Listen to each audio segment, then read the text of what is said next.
most part, we can consider this course a tale of two cultures, the mound builders in the east and the desert dwellers of the southwest. But when I refer to them like that, as they're so often described, they don't sound like great civilizations. But what if instead I described those mound builders as people that constructed pyramids and massive walled cities? Or if I told you that those desert dwellers built apartment complexes capable of housing thousands of people and engineered hundreds of miles of complex hydraulic systems in the desert? Those things are true, and words matter. And part of the problem with our ability to recognize ancient North American civilization is the way in which we talk about their historical achievements. So let's try that again. What civilizations am I talking about? I'm talking about a tale of two civilizations. One was the Mississippians and the other was in the American Southwest.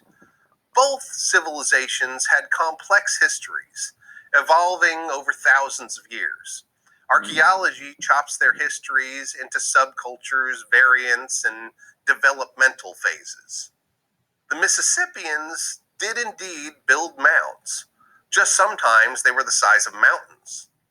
Today they're ruins, and at least those that remain, all we get is their earthen cores exposed, leaving them looking like piles of dirt. But in their heyday, they were covered with a hard-packed plaster surface and painted. Their sides were angular and terraced, with frontal ramps or stairways, often topped with lavish palaces or temples. They may look like mounds today, but they were once pyramids. And pyramid building was not a flash-in-the-pan activity in ancient North America either. They were still building them when the Spanish arrived. Hernando de Soto slept in many pyramid-top palaces during his rampage through the eastern United States in the 1500s. North America's earliest pyramids, located in northern Louisiana, date back 5,000 years, meaning they're as old as the pyramids of Giza. And by the time we reached the year 1000, they were building more than just pyramids. A civilization we call the Mississippians were building hundreds of acres of public plazas, sports courts, and massive fortified walls. Communities of thousands were living in and around these cities.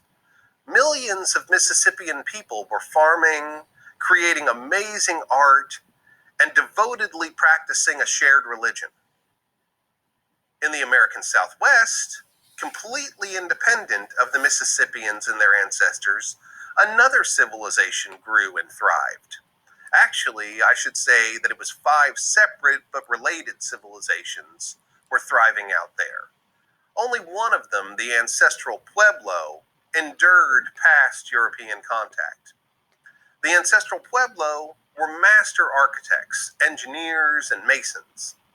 By their height in 900 through 1150, they were building multi-story great houses, adobe apartments, capable of housing hundreds, even thousands of people. Perhaps no place in the Southwest showcases ancestral Pueblo sophistication better than Chaco Canyon, with its astronomically aligned great houses and a road system extending for hundreds of miles in all directions. Their neighbors, the Hohokam in the deserts of Arizona, put their brilliant minds to the task of designing a massive irrigation system that turned hundreds of thousands of acres of their arid landscape green with fields of corn and cotton. When they faded away in the 1300s, the Hohokam left behind hundreds of miles of irrigation canals large enough for an elephant to walk through. So those are the two broad areas of North American civilization that we're going to discuss